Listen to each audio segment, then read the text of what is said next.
am ready!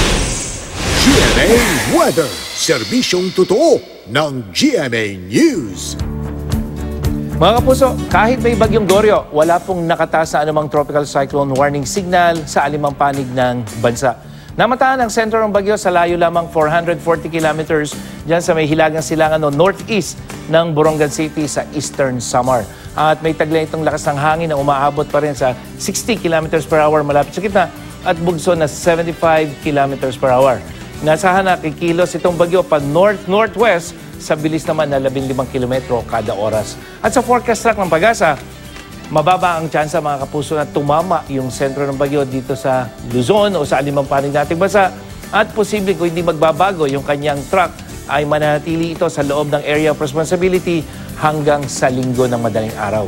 Sa rainfall forecast ng Metro Weather, dahil sa hanging habagat, maulang panahon ang inaasahan sa malaking bahagi o halos buong Luzon, lalong-lalo na dito sa may western section kasama na ang Metro Manila at sa Visayas at Mindanao, mas mahinang ulan naman ang inaasahan, lalong-lalo na din sa may western section at ilang bahagi ng Caraga at Davao Region. At din sa Metro Manila mga kapuso, maghapon na mataas ang tsansa ng ulan, maulap ang papawirin. Mga kapuso, binaha ang bahagi ng National Highway dyan sa may Baktotan, La Union. Dahil dito, mabagal na naging takbo ng mga sasakyan. Isang tricycle naman ang tumirik sa gitna ng daan at kinailangan pang itulak patabi ng kalsada para makadaan ang mga sasakyan. Ilang bahay rin sa lugar ang binaha. Sa Cotabato City naman, 25 barangay ang nananatiling lubog sa baha. Isa sa mga nagpalala sa baha sa lungsod ang pag-apaw ng Rio Grande de Mindanao.